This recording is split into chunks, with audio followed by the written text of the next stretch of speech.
Hello, everyone. Yes, I'm a lawyer, but I'm not going to apologize for this. And I came here to make some confessions about the sins of silence I committed in the past, but I hope I won't commit anymore. But I will start with some, I hope, a little funny confession. So, this flower is the maximum of my coding skills. I was really proud of myself. One day I went for this workshop for women only, for Women's Day, and I made this. So right now, if you know this, you might ask yourself, what is she doing here? But let me tell you what I do in my work and what I spend my energy on. So I work for various civil society organizations, mostly Centrum Cyfrowe based in Warsaw, Poland.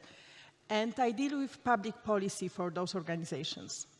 And sometimes, another confession to make, I feel like this boy at the very end of the rugby field, staying like this, looking at the others. Sometimes I feel that I don't understand really the rules. Because if you think about public policy, of course, there are procedures. And of course, some things are written and some things they just have processes. But at the background, there are many things that happens, behind the curtains, simply without any procedures. And then my role is to make sure that in any digital policy discussions we have, that our civic perspective, that our human-centric technology perspective is visible and is heard. And sometimes that's the process I commit this sin of silence. Because I simply feel I'm not good enough to take a stand in this discussion. I'm not IT specialist. Sometimes, I understand how AI works, for example, on the very basic level. And what should I do? Should I be vocal about this? Or this is a good excuse for me to be silent? That's the question I was struggling for during the last 3 years. My organization and many other, not only digital rights organizations, but also more traditional human rights organizations, we were together involved in copyright reform that was ongoing in the European Union. And you might ask, what copyright has to do with digital rights, or generally with the things we care about? But this proposed reform, in our opinion, would influence our freedom of expression and would strengthen privatization of law enforcement online, so things that we care for. And that's why we became very vocal in this discussion. We wanted to make a point about human perspective, about how this legislation will influence the society. But in some point of the discussion, we are simply told, you don't have standing here. You don't belong here. This is very important discussion about money.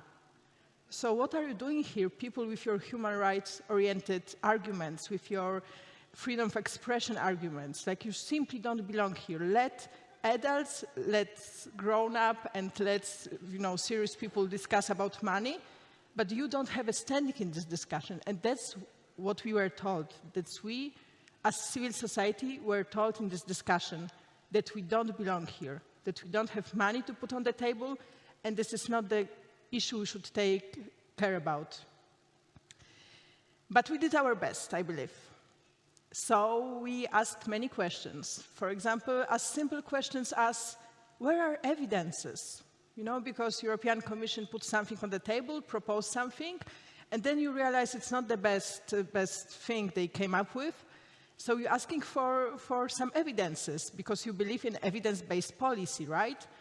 And then apparently there are no evidences, Simple questions, the answer is no. Or the other question is, there are evidences, but we won't give it to you, right? Because they are top secret. And they are protected by copyright, by the way. So, and we managed to get people mobilized. We got more than 5 million of signatures online. And of course, our opponents claim that, everyone can get 5 million signatures online. But I'm asking you, when was the last time any digital issue got so big attention from the people who are not usually involved in digital rights? I can't remember. So that was something in our opinion. And we got mobilized academia as well. They were very vocal against this regulation. But at the end, we became targets. At the end, one of the European institutions called us, people being against this regulation because of freedom of expression concerns, they called us mob. We were told that we are, or paid by big tech companies or paid by Russia, of course. There are two accusations you might face in digital rights discussions. It became very personal in some moments.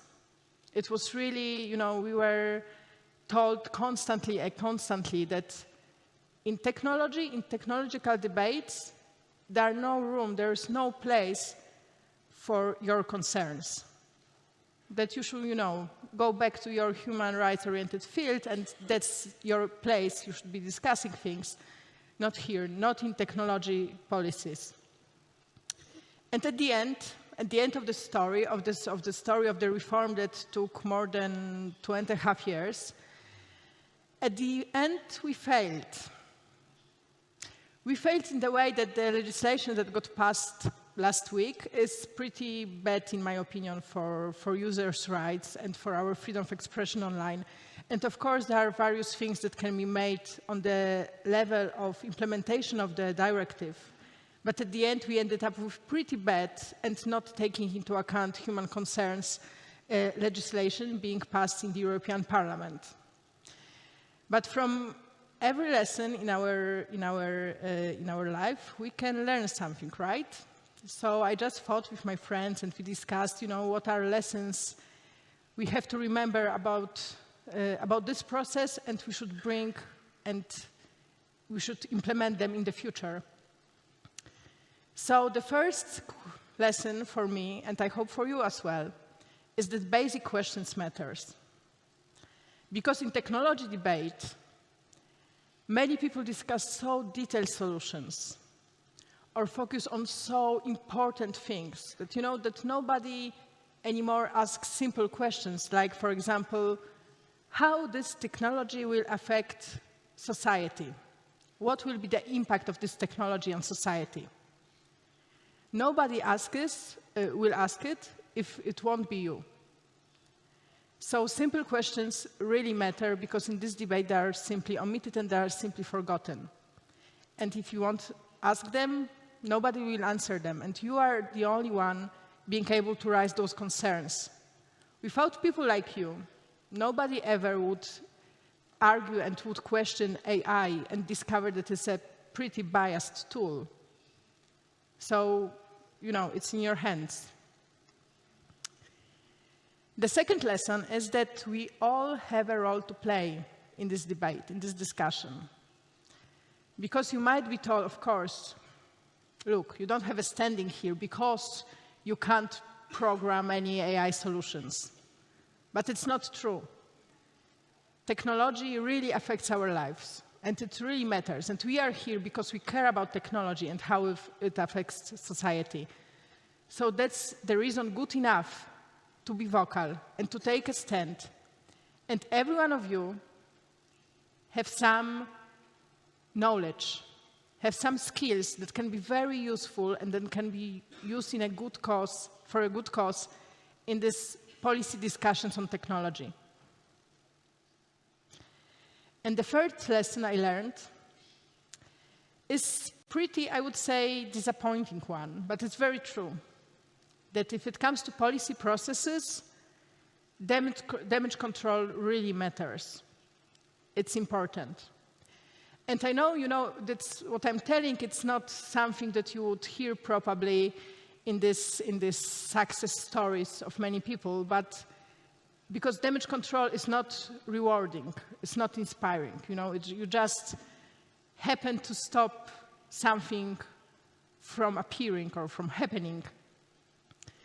But I know that we ended up with pretty poor legislation, but I even don't want to imagine this legislation without us raising some concerns and without us still winning some very small and slight battles over some, exclusions, for example, or exceptions from the regulation.